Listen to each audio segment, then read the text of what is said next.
Bien, hasta donde vimos el examen, avanzamos en la parte de húmero distal en adultos.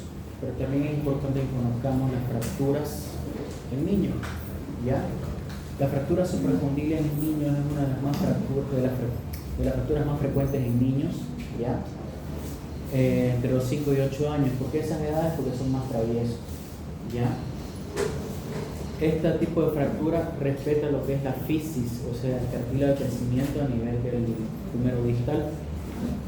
Y más frecuentes son, bueno, existen dos tipos de mecanismos, el mecanismo directo y el mecanismo indirecto, donde el cual el más frecuente es el mecanismo el indirecto. ¿Por qué? Por extensión del brazo. Niños que están jugando, corriendo, apoyan los brazos, cae y el mecanismo provoca la fractura supracondilia a nivel del húmero distal. Bien, como ven aquí en la imagen. Pero también cuando son otros niños más traviesos, caída de altura, caen con el codo directamente, entonces otro tipo de mecanismo. ¿Ok? ¿Cómo identificamos cuál es cuál en una radiografía? El mecanismo indirecto, el fragmento se va hacia atrás.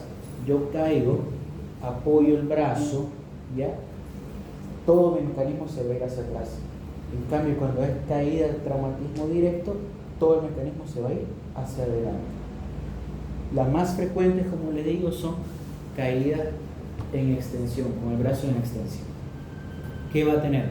Dolor, deformidad, impotencia funcional, puede haber acortamiento en el antebrazo, tumefacción, la equimosis, ¿ya? La equimosis en el bracito a nivel del codo se llama el signo de Kirvinson, ¿ok? También impotencia funcional, ya lo dijimos. El signo de pellizco o la pellizcada hacia adentro, que es el signo de Bucher. Hay que valorar también la integridad del triángulo de Nelaton.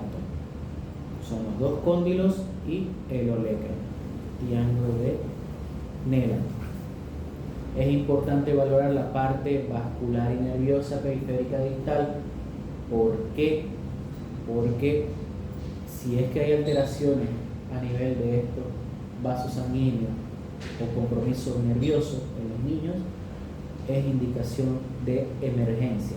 Hay que entrar a quirófano y reducir y estabilizar esa fractura. Pase. Gracias, doctor. ¿Qué es el estudio que pedimos principalmente? Una radiografía en dos proyecciones, AP y lateral, siempre de manera estricta. ¿Para qué? ¿Y por qué necesitamos que sean estrictas? Porque existe el ángulo de Baumann, que es una línea que pasa por el final del cóndilo, ya por debajo del cartílago, por debajo del núcleo de osificación del cóndilo externo, y una línea que forma un ángulo a nivel del núcleo de osificación, que es este núcleo de osificación. Entonces, este ángulo, cuando es mayor a 80 grados, el cúbito es vago, se va hacia adentro. Cuando es menor a 60 grados, el cúbito se hace valvo, se cierra. Entonces, forman ese brazo de bayoneta que algunos le llaman. También es importante valorar estas tres líneas, las líneas de Silverstein. Las líneas de Silverstein las tenemos y las dibujamos, pero las que más tomamos en cuenta es esta línea, la de la B. La línea de la cortical diafisaria tiene que cortar el núcleo de osificación. Eso a nosotros nos dice de que está bien reducida la fractura, o hay que reducirla o hay que estabilizarla. ¿Okay? Si esta línea no corta el núcleo de osificación, entonces que no está una buena reducción. El brazo va a crecer mal. Entonces, si cumplimos estos dos criterios, el ángulo de Baumann y la línea de Silverstein, va a tener un adecuado crecimiento, o no va a crecer con con los famosos brazos de gajo, se le llama a los niños que tienen esta fractura, consolidan de manera inapropiada. ¿Cuál es la clasificación? La clasificación de Garland. La clasificación de Garland son 4 tipos. 1 es una fractura no desplazada. 2, la fractura desplazada, pero la cortical posterior está íntegra. La tipo 3 es una afectación ya de la cortical en anteroposterior. Y la tipo 4, la Garland tipo 4, ya hay inestabilidad en multidirección. Puede irse anteroposterior, puede irse lateral a medial, ¿ya? O inclusive el fragmento se puede rotar. ¿Cuáles son quirúrgicas? La tipo 1 no es quirúrgica porque es una fractura estable. La tipo 2 valoramos la estabilidad. ¿Con qué? Con la reducción y la colocación de un yeso con el codito 90 grados. Eso ahorita le voy a explicar, ¿ya? Si la línea de Silverstein me corta el núcleo de osificación, como es acá, esta es la línea Silverstein de la cortical anterior, me corta el núcleo de osificación, entonces estamos ante una fractura estable y que va a desarrollarse de manera adecuada. Muy diferente acá, solamente está la cortical anterior afectada, pero si trazamos la línea del Silverstein no pasa por el núcleo de osificación, entonces hay que reducirlo. Si lo reducimos y cumple mi línea de Silverstein, lo manejo de manera conservadora, solo con yeso. Si no, tengo que operar, ¿ok? La tipo 3 y tipo 4 ya son quirúrgicas y la tipo 4 ya es emergencia si hay compromiso vasculonervioso. Nuevamente, la tipo 1, yeso 90 grados, ¿ya? Y un control en las 3 semanas. Bien, es una fractura estable. Ya la tipo 2 para adelante, la tipo 2 se valora con las líneas de Silverstein y si vemos que no desarrolla o no es adecuadamente reducido, ya colocamos clavijas, principalmente clavijas Kirchner percutáneas. Pueden ser cruzadas, uno en el cóndilo externo y otro en el cóndilo interno, o 2 clavijas divergentes. Para dar mayor estabilidad se dice que tiene que ser divergentes, unidireccional. ¿Por qué? Porque si aquí cruzo 2 clavijas, al momento de tener el cruce de estas 2 clavijas acá, se me anula y me llega a generar biomecánicamente solamente una clavija. Entonces optamos por hacer 2 clavijas divergentes. ¿Bien? ¿Alguna pregunta hasta aquí? ¿No? Vamos. Fractura de olecrano. La fractura de olecrano, ya el mecanismo principal es el directo, más que el indirecto, caídas de alturas, es por una fractura avulsiva por el tríceps que se inserta aquí en el olecrano, ¿ya? La clasificación es clasificación de Mayo. La clasificación de Mayo son de 3 tipos. Hay la columna A y la columna B. Entonces vamos a subdividirla: A1, A2, 2A, 2B, 3A, 3B. ¿Qué nos dice la tipo 1? Es una fractura no desplazada, puede ser trazo simple, y la B trazo con minuto. La tipo 2 son fracturas ya desplazadas, tipo 1 trazo simple, tipo 2 trazo con minuto. Y la tipo 3 ya son fracturas desplazadas, luxados, como ven acá el húmero está luxado, son trazo simple A, trazo con minuto B. Clasificación de Mayo. Son fracturas quirúrgicas de la tipo 2 para adelante. La tipo 1 valoramos cómo va evolucionando. Si se llega a desplazar en un control radiográfico en una semana o 10 días, se convierte en quirúrgico. Como quirúrgico existen dos técnicas clásicas que los libros nos mencionan. Uno que es la técnica Obenke, que es 2 clavijas Kirchner y un alambre de cerclaje, se llama, en 8. ¿Qué es lo que permite esto? Ya que pueda dar mayor movilidad al codo. Un codo no puede quedarse rígido más de 4 semanas. ¿Por qué? Porque es una articulación que los libros no mencionan, es resentida, se resiente si la inmovilizamos más de 4 semanas. Tarda más la recuperación. Bien, entonces, ¿qué es lo que necesitamos? Darle movilidad lo más pronto posible. Entonces nuestra fractura tiene que ser estable con nuestra osteosíntesis que elijamos. Vamos con la fractura de codo. También están las fracturas de la cabeza de radio o de la cúpula radial. Bien, el mecanismo más frecuente es el indirecto, por el aplastamiento, una compresión axial sobre la cabeza del radio. La clasificación más frecuente es la clasificación de Mason, tipo 1, 2, 3 y 4. La tipo 1 es una fractura no desplazada, puede ser a nivel de la articulación o de la cabeza propiamente dicho, o en el cuello. La tipo 2 tiene que cumplir ciertos criterios, que tenga mayor de 2 milímetros de desplazamiento y menor al 30% de la superficie articular. Son fracturas de manera conservadora que se puede manejar. Si estas fracturas se desplazan más de 2 milímetros y la superficie está comprometida mayor al 30%, ya se convierte en una RAFI, o sea, hay que operar. ¿Qué era RAFI? Exacto. Entonces hay que operar.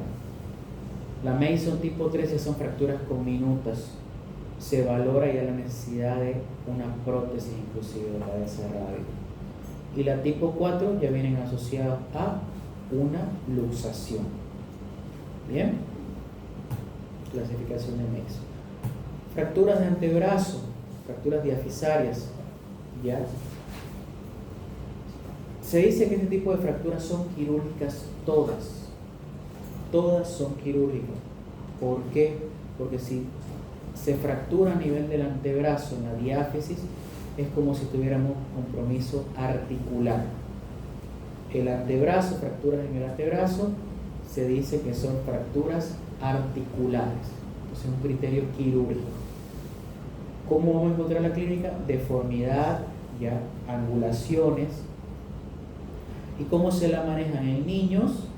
Unos clavitos de manera endomedular, que estos se llaman clavos TEN. Principalmente se dan en niños de tipo de fractura. Y en los adultos se dan por protección. Cuando tengan ustedes una fractura diafisaria de antebrazo, siempre piensen que son fracturas por protección. Cae y golpea, el mecanismo es directo. En niños, caídas indirectas, fracturas en el antebrazo con 30 grados de angulación. Bien, mientras menos sea la angulación, más proximal es la fractura. Mientras más angulado a 90 grados sea el mecanismo, la fractura va a ser más distal, va a ser más en la muñeca, que eso se llaman los mecanismos de Friedman. Pero en el tratamiento de las fracturas diafisarias, cuando vemos que es una fractura incompleta, no desplazada, ya que podemos manejarla de manera conservadora, utilizamos el yeso. El yeso tiene que ser braquiopalmar, de la braquia hasta la palma de la mano, por eso se llama braquiopalmar, paso. La posición de la mano, ya, para fracturas de radio o de cabeza de radio, tiene que ser en supino, la mano. ¿Por qué? Porque si nosotros nos colocamos en supino, todas las musculaturas que nos van a provocar la deformidad y nos pueden llevar a desplazar más nuestra fractura de cabeza de radio, tenemos que colocarla ahí, se relajan. Y si es más en cúbito, es más distal, se va haciendo más aneutro. Entonces, mientras más proximal sea la fractura, más supino la fractura. Mientras más distal sea la fractura, más en neutro. ¿Ok? Más en neutro. Eso es para relajar las fuerzas musculares. En fracturas expuestas, fracturas conminutas, tutores externos. Son los tutores que colocamos a través de la piel, ¿ya? Para una cirugía de control de daño en caso de fracturas expuestas, Gustilo Anderson 3B, Gustilo Anderson 3C inclusive, ¿ya? Utilizamos este tipo de fijación, o fracturas muy conminutas. Pero ya utilizamos también en el adulto la RAFI, la reducción abierta y fijación interna. ¿Con qué? Con sus placas y tornillos. Que las placas y tornillos nos van a generar una compresión ya unidireccional para que se mantenga alineado el fragmento y esté en contacto de los fragmentos. En caso de que tengamos una fractura diafisaria de cúbito acompañado de luxación de cabeza de radio, se llama luxofractura de Montegia. Pregunta de examen. La luxofractura de Montegia es la fractura diafisaria de cúbito acompañado de luxación de la cabeza del radio. Luxofractura de Montegia. Y lo contrario, que es la luxofractura de Galeazzi. La luxofractura de Galeazzi es la fractura diafisaria de radio acompañado de luxación de la articulación radiocubital distal. Luxofractura de Galeazzi, fractura diafisaria de radio acompañada de luxación de la radioarticulación de la articulación radiocubital distal. ¿Ok? ¿Quedó claro eso, no? Galeazzi y Montegia. El tratamiento ya es postquirúrgico, la gran mayoría, pero solo lo inmovilizamos a nivel del antebrazo para que pueda generar más pronto el movimiento del codo, no así de la muñeca, ya, y a partir de los 3 meses ya se va a empezar a realizar las actividades en la vida diaria, el ABD, y después de 6 meses ya es muy consolidado el hueso, ya se consolidó adecuadamente, ya se puede iniciar las actividades deportivas. Antes no. ¿Por qué? Porque cualquier caída, cualquier mecanismo nuevamente que pueda tener ese paciente puede volver a fracturar nuestra fractura o deshacer nuestra autosíntesis. Fracturas de muñecas, que son las más comunes hay ya en todas las edades, en jóvenes por alta energía, caídas de grandes alturas, traumas fuertes, y en ancianos son de baja energía, caídas de su propia altura. Más frecuente en mujeres, principalmente en aquellas mujeres que están pasando la menopausia porque generan cierto grado de osteoporosis. En la clínica vamos a encontrar este signo que se llama el signo de dorso de tenedor, o los signos de Laurier se llama, que uno es en dorso de tenedor y el otro es tenedor invertido. Fracturas de muñeca. En la radiografía tenemos que valorar estas angulaciones, ya que es pregunta de examen.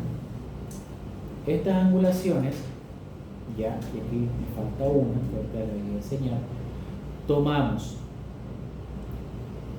el ángulo radial que es de la superficie del radio hasta la punta de la apófisis estiloide del radio. Nos tiene que dar 22 grados. La altura radial, ¿cómo se mide? Desde la superficie de la articulación, que está acá, hasta la punta de la apófisis estiloide del radio. Mide 11 milímetros. Y el ángulo volar, que lo vemos en el perfil, ya es de la apófisis estiloides del radio en caída sobre la superficie, que nos da 11 grados. Entonces tenemos 11, 22, 11.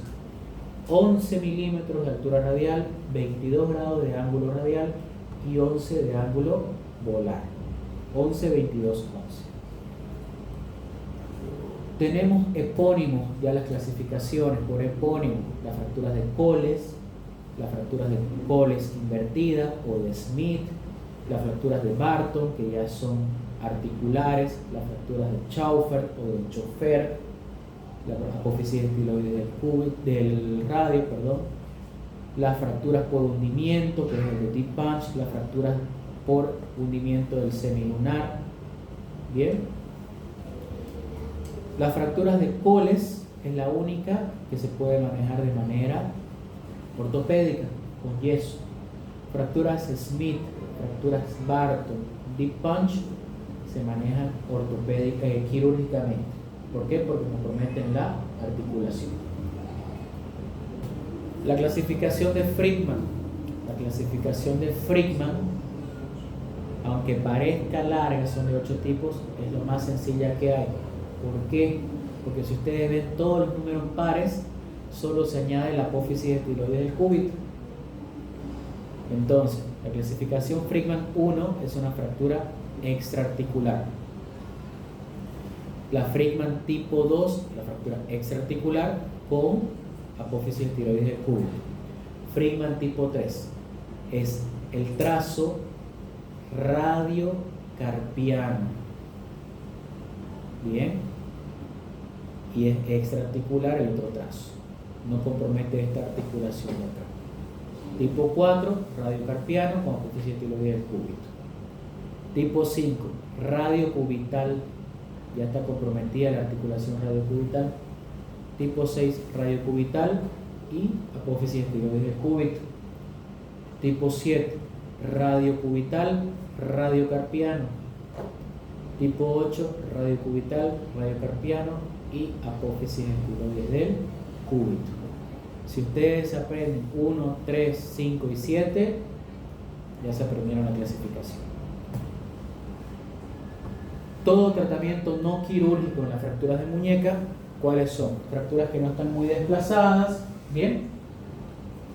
Aquellos pacientes jóvenes que podemos confeccionar y hacer nuestras maniobras para poder reducir y confeccionarle el yeso, pero aquellos pacientes que necesitan criterios quirúrgicos ya tienen que cumplir ciertos criterios, que son estos de acá. Son los criterios de la AO, se llama. La AO es una fundación internacional hecha en Suiza, que nos basamos mediante sus criterios para poder definir nuestro tratamiento. Entonces tenemos los criterios AO para fractura de muñeca, tenemos criterios AO para fracturas de clavícula, tenemos criterios de AO para fracturas de mesetotibial, o sea, y es un criterio internacional. Entonces cada congreso que uno va se va a encontrar siempre con esa clasificación, porque es un lenguaje internacional. Volviendo a las fracturas de muñeca, en las fracturas de muñeca tenemos que cumplir estos criterios que nos va a decir, ok, toma atención, cumple uno de estos criterios, es quirúrgico. Tu fractura de muñeca es quirúrgica. Por más que vos reduzcas, le pongas el yeso, un rayos X de control, quede hermoso, sin ninguna fractura, cumple uno de estos criterios, se te va a desplazar. Es mejor operar. ¿Ok? ¿Qué se opera?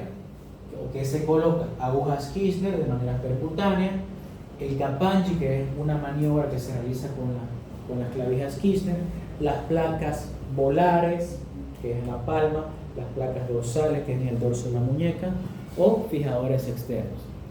Este algoritmo es todo lo que yo les dije. ¿Ya? Algunos ejemplos de fracturas estabilizadas con agujas Kirchner, percutáneas, de esta manera. Esta es la maniobra Capanghi. ¿En qué consiste? Se coloca una clavija Kirchner a nivel del foco de la fractura, se levanta bien tanto en el AP como en el perfil y se estabiliza con otra aguja Kirchner.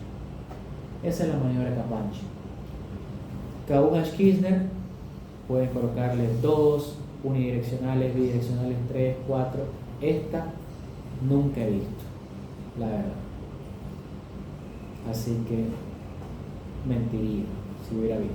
Para fracturas de Schaufer, un tornillo también está anulado. Fracturas muy diminutas que utilizamos ya tutores externos, fracturas expuestas. Y las placas volares, que son estas de acá. ¿Alguna pregunta? ¿No? Bien. Eso es todo. Vamos a pasar lista y le voy dictando sus notas, ¿ya?